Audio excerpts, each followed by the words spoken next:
right, shake this up. No, you do it again. Okay. All right, John Blackburn's going to do the honors. If it's like Adam Boyes. It's, Yeah. We didn't get to put our names in there, did we? Okay. I think the force is strong with the Vance brothers. It's Brett Vance. Wow. Look at this. Come on up, guys. There you go. Are you guys related? No. No? Okay. Well, it's just people named Good Vance. last name. There you go. Well, hey, congratulations, man. You've got a brand new PlayStation 4. Where are you going to play that PlayStation 4? My room. My brother's got one, so. There you go. Awesome. All right, congratulations. Your room at Disneyland.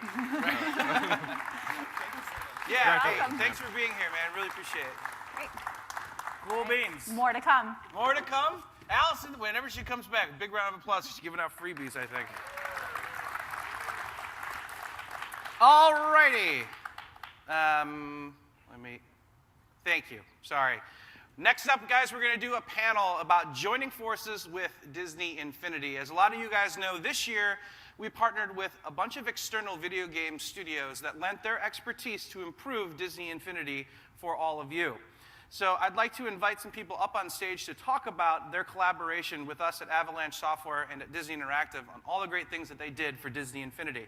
So first up, we'd like to bring up Jeff Castilla from Avalanche. He's the game director on the Twilight of the Republic playset. Hello, Jeffrey. Oh, I'm not shaking. We see if they're. I see you every day. Yeah, I do. Shake your hand. And who's next, John? Steven Stanyon from Ninja Theory. I saw the wrong thing on the prompter. It's okay. Stan, what's up, brother? And next up, I'd like to bring up Brian Green, who's game director on the Toy Box Speedway at Avalanche Software. How you doing? And then there's got to be a joke here about Sean somehow. So then, yes, next up, oh great, here he comes. Sean Millard, creative director. No, you're not kissing me. You're not. Sean Millard, creative director at Sumo Digital. It worked on Speedway. And then I'd like to bring up Mr. Mike Thompson, everyone's favorite Canadian. Game director on Rise Against the Empire's playset.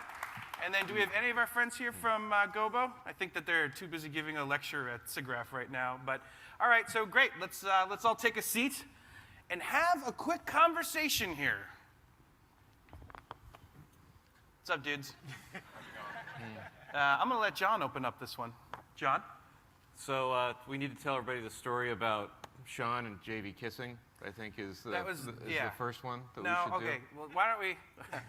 This is funny because on the prompter, the first question is, "What attracted you to working with Disney?" And in Sean's case, that was Bizarre at GDC.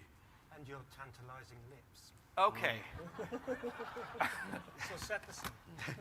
So it was GDC last year. No, it's 2 years ago. 2 years ago. And we got introduced, our eyes met across a smoky room. And this is totally not how this went. And he always does this. And we just started talking over a beer, and I was waxing on about how much I loved the first Infinity. The kids were loving it, and I was getting really into it. And he started talking about some of the work that Sumo had done, in particularly the Sonic All-Stars Racing Transformed. Loved the karting experience and thought, hey, wouldn't it be great to have a karting experience like that in Infinity? And I said, hey, wouldn't it be great to work on Infinity and do a karting experience? Let's do it.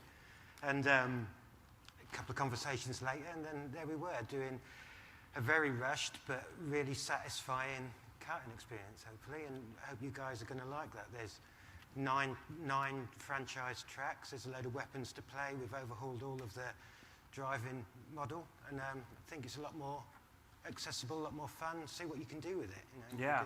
Now, Sumo's actually been very, very busy right now because in addition to Disney Infinity, you guys have been working on and just announced other games as well, like Crackdown 3 on Xbox One. So that's quite a large studio there. Sumo's about how big of a studio? 250 of us in Sheffield, and there's another 50 in India as well. So yeah, we're getting quite big now. It's great, yeah. So the Speedway is a lot of fun.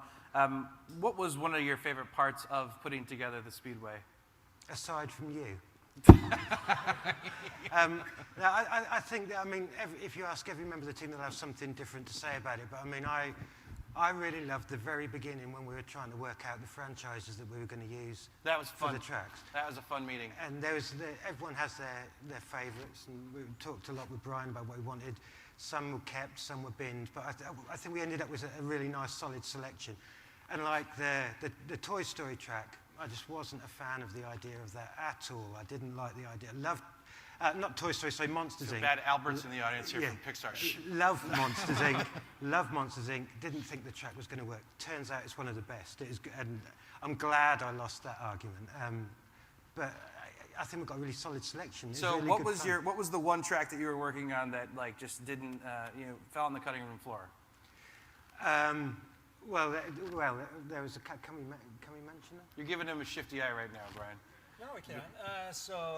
We talked about A Bug's Life track with the scaling difference. That was way up I there. still say that would make a really good fun track, different to the others. Yeah. I lost Jumping that. off big leaves. And Yeah. things like Perhaps that. we could add that. in We a should have that. update, We right? should have that. We will not have that conversation in real time. Well, there were loads. What are the ones that Yeah. you think of?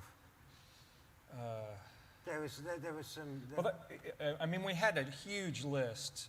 I don't know, 40, because across all these IPs, and then like you said, it was just so fun to kind of talk, and everybody has their tracks that they really like. There's a lot of Nightmare Before Christmas fans, Yeah. and so we added that track, and so That one That turned out was really good. great, by the way, especially with the music as it's going in the Yes. background. You're But racing. that was really good to give Jack a role within Infinity as well, rather than sort of just being a toy on his own, to give him something special.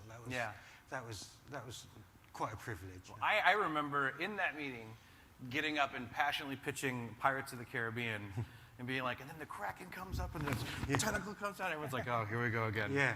Thinking way too big. But everything turned out really, really great. And the Speedway is a ton of fun. So It's a whole new thing for Infinity, and I really hope people appreciate it and start really enjoying it. I think Yeah. it'll be a really good pillar. absolutely. Stan, I'm going to look at you and Jeff. What attracted you to working with Disney? And hopefully your answer is a little bit different than Sean's. Yeah, well, I think people thought it was a kind of strange mix-up. Ninja Theory working on a Disney Infinity game. Remember when we announced at PAX? Yeah, it was. We were it at was the crazy. Penny Arcade Expo. We announced that we were working together, and everyone's like, huh? But it was. I mean, I think when we looked at it, Ninja Theory had a lot in common with the Walt Disney Company, in that we both have a deep love of character-based games with compelling stories. That's right up there on our list, all held together with awesome combat and stuff. But they're not too dissimilar, I think. And I think what attracted us was being able to create combat for some of the coolest characters around. I mean, where else can you get Disney, Pixar, Star Wars, and Marvel stuff all mashed up together in one place? It's almost like a dream come true, really. Yeah, that's awesome. That's awesome. So let's talk a little bit about you guys working together and kind of how that works, right? We've got the game director that's here as well as the main studio contact. Jeff, you want to talk a little bit about working with Ninja Theory? They're based all the way in Cambridge in the UK, and of course you're in Salt Lake City. So what's that experience like working back and forth? It's interesting because we call every morning, over Skype and kind of discuss the big points. We do different reviews. We have video things going back and forth. But the thing is when our day starts, their day is kind of winding down, and then the next day we come in and see where we are. So I think we had to innovate and sort of figure out how can we communicate better and keep things moving forward constantly without having to be up in the middle of the night all the time. But it's actually worked out really well. They have such a good professional staff there, and it just all our stuff went really well. And I think Professional, another word used very loosely but, here. I mean, the thing about Ninja Theory was just that when we first went over there to kind of do our due diligence, it was just amazing how similar their studio structure was, how similar their approach to making games and empowering designers and artists to do what they need to do. And even on the tech side, like a lot of the way we approach things was very similar. So it's almost like we were, twins separated by continents, so it worked out. Yeah, and I think further to that, the idea that it is a bit of a bromance. But, Yeah, that is, right? But just the idea of working with other developers, usually as an independent developer, you work with a developer-publisher model, and there's just you and the publisher. But I think what's been really awesome is the fact that we can work with our partners at Avalanche, we can work with Sumo, we can work with Gobo, and we can all feed off one another. We can get excited about one another's work. We can use Sumo stuff for our pod racing.